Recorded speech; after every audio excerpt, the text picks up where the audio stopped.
தூரம் தூரம் தூரம் என்று சொல்லுவார்கள் சோம்பர்கள், பாரும் விண்ணும் எங்குமாய் பரந்த இப்பராபரத்தில் ஊரும் நாடும் காடும் ஓடி உழன்று தேடும் ஊமைகால் நேரதாக உம்முள்ளே அறிந்து கொள்ள உணர்வு. உனக்குள்ளார இருக்கிற விஷயம்தான், பட் அதை நம்மளால அறிஞ்சிக்க முடியல.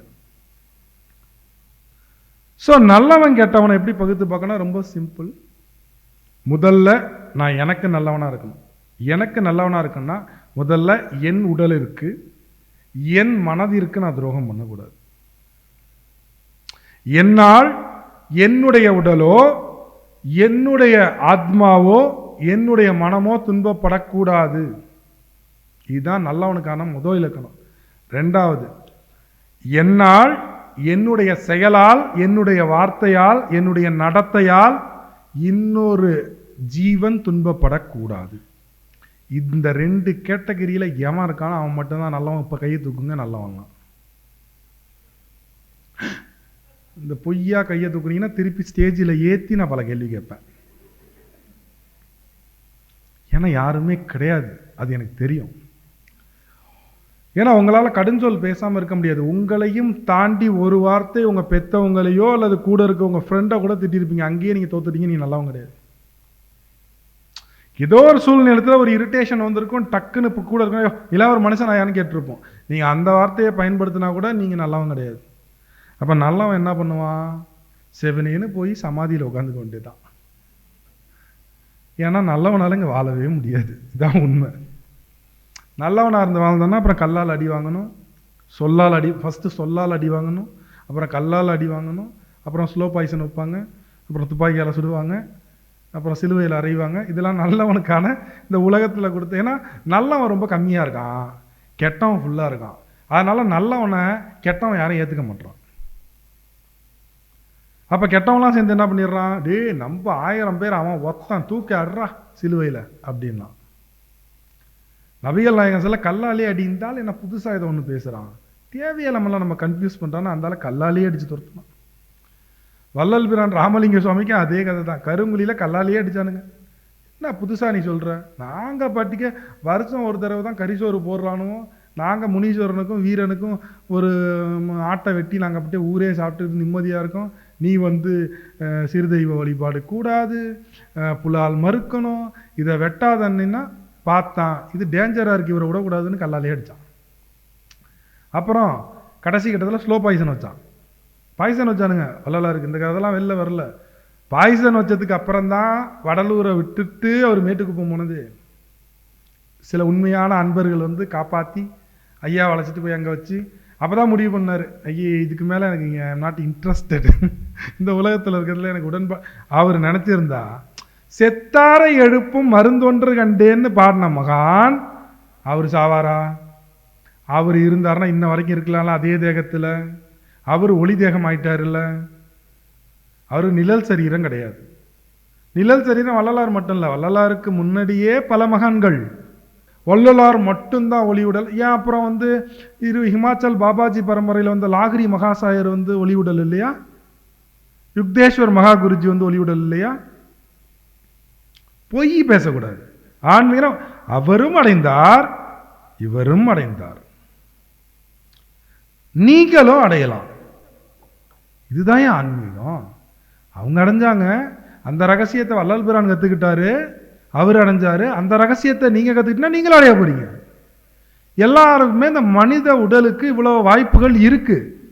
அதுக்கான முயற்சி பயிற்சி உண்மையான பாதையில போறோமா? போனா அடைஞ்சிட்டு போறோம், போலனா ஒன்றும் முடியாது. முயற்சி திருவினையாக்கும், முயன்றின்மை இன்மை புகுத்தி விடும். அப்ப ஐயா கூட இந்த மாதிரி ஒரு விஷயத்த பண்ணதும் போறாரு. என்னோட ஒரே கேள்வி, நான் பல பேர்ட்ட கேட்டிருக்கேன் சன்மாரி கேள்வி, ஏன் வள்ளலார் நினைச்சாருன்னா இன்னைக்கெல்லாம் யுகங்கோடி காலம் அப்படியே இருக்கும். ஏன்னா அவர்கிட்ட தேகமே இல்லையே, வியாதியே வரப்போறது இல்லை. ஆனால் எதுக்கு எனக்கு பிடிக்கல, போயிட்டார். ஏன்னா இந்த உலகத்துல பாருங்க, அன்னைக்கே அந்த முடிவு எடுத்திருக்காரு. இன்னைக்கு இருந்திருந்தாருன்னா இப்பயே முடிச்சிருந்திருப்பார் இந்த நொடிய. அன்னைக்கே அந்த முடிவு முடியல. நல்லவங்களை வாழ விட மாட்டாங்க. அப்போ நல்லவன் யாரும் இல்லை.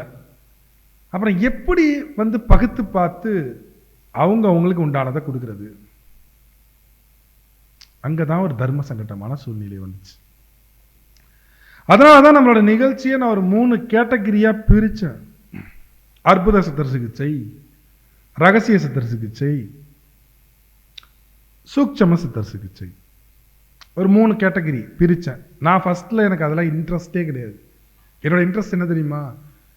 எல்லா இடத்துக்கும் போகணும், நாம சத்சங்கம் பண்ணணும், நிரூபிக்கணும் இறைவனோட வல்லமையும் சித்தர்களோட அந்த வழிபாடும் எவ்வளவு சரியானது, சித்தர்கள் சொன்னதுங்கிறத மனுஷன்ட்ட நிரூபிக்கணும்.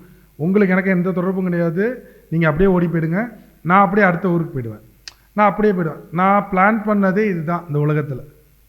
ஏன்னா என்னோட வீடியோலயே இருக்கு, முதல் வீடியோலாம் போய் பாருங்க. எனக்குன்னு எதுவுமே தேவையில்லை, நான் இப்படியே போயிடுறேன் ஜேர்னி பண்ணி. யாதும் ஒரே யாவரும் கேளீர். நம்ம பட்டியே ஒவ்வொரு இடத்துலையும் நம்ம விதையை தூவிட்டு போயிட்டே இருப்போம். முளைக்கிறது முளைக்குது, முளைக்காது போகுது, அது அவங்களோட பிரச்சனை. தூவுறது என்னோட விஷயம், முளைக்கிறதும் முளைக்க விடாது அது உங்களோட பிரச்சனை. ஏன் பிரச்சனை இல்லைங்கிறதுல தான் அந்த நிகழ்ச்சி ஆரம்பிச்சேன். அதுல என்னையே நம்ம ஆளுங்க பயங்கரமா மாட்டி விட்டாங்க. நான் இதை ரொம்ப தெளிவா இந்த கோட்பாடுல கரெக்டா தான் போயிட்டு இருந்தேன். ஆனா சில ஆன்மீக அன்பர்கள் என்ன பண்ணிவிட்டாங்க, நான் தெளிவா ஆரம்பத்துல நிகழ்ச்சியில தெளிவா பேசிட்டு இருந்தேன். ஐயா இந்த தியானத்தை பண்ணுங்க, நல்லது நடக்கும், அடுத்தடுத்து உங்களுக்கு வாய்ப்புகள்லாம் வரும், நல்ல நல்ல குருமகான்கள்லாம் வருவாங்க, அப்படியே அவங்கள பிடிச்சிட்டு போயிட்டே இருங்க. அப்போ நம்மளுக்கு பிரச்சனை முடிஞ்சில்ல அன்னையோட. இதில் நான் ரொம்ப தெளிவாக இருந்தால் நம்ம ஆளுங்க அதையும் தாண்டி ஒரு வேலையை பார்த்துக்கிட்டாங்க. அதெல்லாம் முடியாது, தமிழ்நாட்டுக்குள்ளார நீங்கள் எங்கே நிகழ்ச்சி போட்டாலும் நாங்கள் வந்துடுவோம்னு சொல்லிட்டு ஒரு 100 டிக்கெட் இருக்காங்க. அதெல்லாம் எங்கள் ஐயா சொல்கிறது மாதிரி வராது. எனக்கு எந்த குரு சொன்னாலும் வேணாம், எனக்கு அவரு சொல்லுவார் இப்படின்னு. நீங்கள் ஒரு கோட்பாடை எடுத்து அப்புறம் என்னோட நிலைப்பாட்டில் சில மாற்றத்தை உண்டு பண்ணியிருக்கீங்க. எவ்வளோ பெரிய ஆளுங்க நீங்கெல்லாம், எவ்வளோ. அதுவும் இடையில ஒரு பெரிய ஒரு மாயை, பெரிய ஒரு மாயை நடக்குது. எல்லாருமே என்னிடம் சொல்லுவாங்க, ஐயா ஒரு பெரிய மாயை, நீங்கள் ஒரு ஆடியோ பண்ணி போடுங்க, ஒரு வீடியோ பண்ணி போடுங்க. அதெல்லாம் செய்யக்கூடாது. என்னை பற்றி தப்பாக ஒரு விஷயம் வருதா, என்னை பற்றி தப்பாக ஒரு டாக் வருதா, நான் ரிப்ளையே போட மாட்டேன். அப்படியா போடுங்க. ஐயா இதை கேட்டு நம்ம ஃபாலோவர்லாம் போயிடுவாங்க, அதை தாண்டா நானும் விரும்புகிறேன். அன்னையோட அந்த தொல்லை ஒன்று முடிச்சுட்டு எனக்கு அதில் ஃபில்டர் ஆகிடும் பாருங்க. பிரச்சனை இல்லை, ஏன்னா என்னை பற்றி வர டாக்கு இனிமே உலகத்தில் என்னை பற்றி வரப்போகிற தப்பான டாக்காக இருக்கட்டும் நல்ல டாக்காக இருக்கட்டும் எதுவுமே என்ன பாதிக்க போகிறது இல்லை.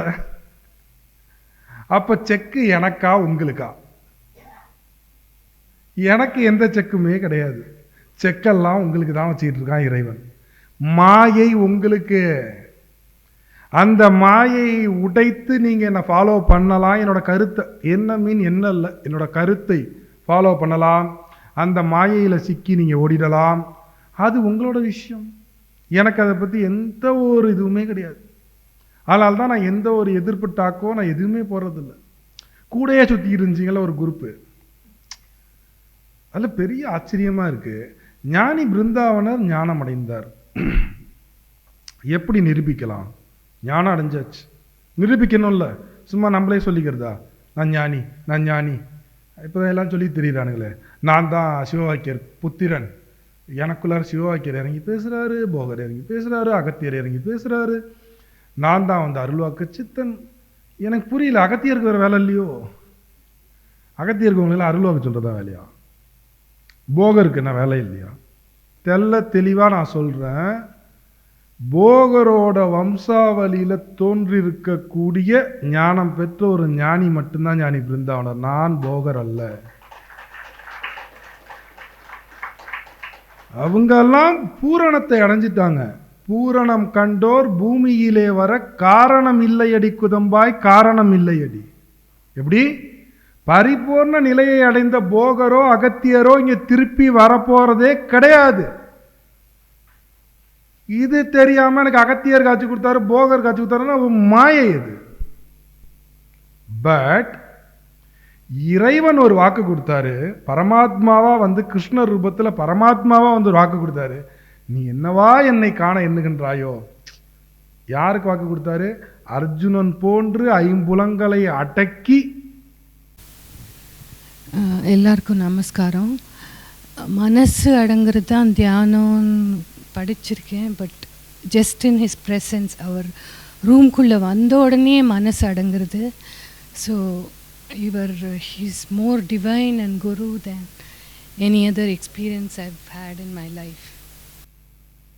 அர்ஜுனன் போன்ற ஐம்புலன்களை அடக்கி வில்லாதி வில்லன். வில்லாதி அவன் ஏன் வில்லு ஏந்திரனா, அவன் சுழுமுனை திறந்துருச்சுன்னு அர்த்தம். ராமர் பட்டாபிஷேகத்தில் வில்ல உடைச்சாதான் சீதையை கல்யாணம் பண்ணலாம். அந்த வில்லுக்கு ஒரு பெரிய ஒரு இது உண்டு. வில்லு என்பது இப்படி இருக்கும். அந்த வில்லு இந்த சுவாசத்தை குறிக்கிறது. 2 சுவாசம். அம்பானது சுழுமுனை நாடின்னு பேரு. ராமர் பட்டாபிஷேகத்தில் ராமர் வில்ல உடைச்சதுக்கான காரணம் இந்த சுழுமுனை நாடியை திறந்தவன் தான் ஆம்பலை. அந்த ஆம்பலைத்தான் சீதையை மணமுடிக்க முடியும். ஏன்? சீதை யாரு? சாட்சாத் மகாலட்சுமி. அப்ப அங்க வந்திருப்பது ராமனா, அதாவது பெருமானே ராம அவதாரம் எடுத்து வந்திருக்கின்றாரா? ராமர்னு சொல்லிட்டு அவனாச்சும் பொய் சொல்லிட்டு இருக்கானா? ராமரால் மட்டும்தான் அந்த வில்லை உடைக்க முடியும். ஏன்? ராமர் பூர்ணத்துவத்தை அடைந்தவர். வேற சாதாரண மனிதர் ராமர் என்று பொய் சொல்லிக்கிட்டு அதை சீதையை கல்யாணம் பண்ணிட்டா என்ன ஆகிறது? அதற்காக தான் அந்த கதை உருவாக்கப்பட்டது. அப்ப அர்ஜுனன் போன்று அர்ஜுனன் எப்படி வலம் வந்தான்? அர்ஜுனனுக்கு யார் சாரதியாக வந்தார்? பரமாத்மாவே சாரதியாக வர. எத்தனை குதிரை கட்டப்பட்டிருக்கு? 5 குதிரை கட்டப்பட்டிருக்கு. அவரோட தேர்ல மேல என்ன இருக்கு? ஒரு கொடி இருக்கு. அந்த கொடியில ஆஞ்சநேயர் இருக்கார். ஆஞ்சநேயர் யாரு? வாயு புத்திரன். மனம் என்னது? ஒரு குரங்குன்னு சொல்லி வச்சிருக்கான். ஆஞ்சநேயர்னா யாரு? மனது. மனதை கட்டி மேலே வைத்து ஐம்புலன்களை அந்த குதிரையை அடக்கி. யாரால் அடக்க முடியும்? இறைவனால தான் அடக்க முடியும் ஐம்புலன்களை.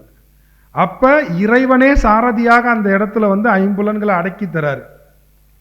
அடக்கிய பின்பு வில் எடுக்கிறான். துரியோதனன் துச்சாதனனை கொல்லணும். கூட ஒரு நல்லவன் இருக்கான், கர்ணன், அவனையும் கொல்லு. ஏன்? கெட்டவனோட சேர்ந்த நல்லவனும் சாவணும். இதுதான் மனு தர்மம். என்னடா அது புது கதையா இருக்கு? 100 கெட்டவன் இருந்து அந்த 100 கெட்டவன் சாகிறது தான் விதி. ஆனா அந்த இடத்துல ஒரு தப்பி தவறி விதிவசத்தால் ஒரு நல்லவன் போயிட்டா அந்த ஒரு நல்லவனுக்காக 100 பேரும் மன்னிக்கப்படுகின்றான் என்பதுதானே மனு தர்மமாக சொல்லப்பட்டது. தானே மனு தர்மம். அப்புறம் என்ன இங்கே மாத்தி துரியோதனன் துச்சாதனன் ரொம்ப மோசமானவர்கள், அவர்களால் மனித குலத்திற்கு துன்பம் நடக்கின்றது.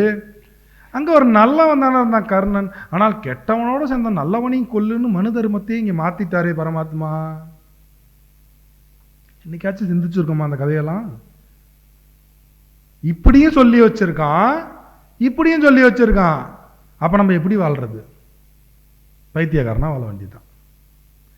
இத்தனையும் வெளியில கதையா கேட்டுக்கிட்டு பிலாசபியா அந்த மூளையில ஏத்திக்கிட்டு அறிவாளிங்கிற போர்வையில பைத்தியக்காரனா அப்படியே 4 இடத்துல போய் புலம்பிக்கிட்டு பேசிட்டு வாழ வேண்டியதான். இது எல்லாம் நம்ம உடம்புல நடக்கிற விஷயம். இந்த உடம்புல நடக்கிற விஷயத்தை நீங்க அறிந்து உணர்ந்தால் மட்டும்தான் இது உங்களுடைய அனுபவமாக மாறும். எப்படி சாப்பிட்ட சாப்பாடு சாப்பிட்டதுக்கு அப்புறம் செரிச்சு சத்தாக மாறி மீதி இருக்கிற சக்க மலமா வெளியேறினா தான் அந்த உடம்பு நல்லா இருக்குமோ, அதே மாதிரி இந்த உலகத்தில் இருக்கக்கூடிய எல்லா விஷயங்களையும் கத்து அதோட சாறு நமக்குள் இறங்கி தேவையில்லாத கழிவு நம்மை விட்டு வெளியேறினால்தான் நம் மனம் செம்மையாக நம்ம உயிர் வளரும். அப்ப அந்த இடத்துல பரமாத்மாவே தான் பிடிக்கிறார். பிடிச்சி இதைத்தான் என் திருவாசகம் எல்லாமே ஒரே விஷயத்தான் பேசிருக்காங்க, தான் புரிய மாட்டேங்குது. அவன் அருளாலே அவன் தாள் வணங்கி முந்தை வினை முழுதும் ஓய உரைப்பன்யான்னு திருவாசகம் சொல்லுது இல்ல. அப்ப எவன் அருளால முடிக்க முடியும்? அவன் அருளாலே அவன் தாள் வணங்கினால் முந்தை வினை, நாம செஞ்ச எல்லா பாவ புண்ணிய கர்மங்களும் தொலைஞ்சி நம்ம ஒரு நிலைக்கு வரலாம். சிவபுராணம் சொல்லுது. இதே விஷயம்தான் குருஷேத்திர போர்லையும் நடக்குது.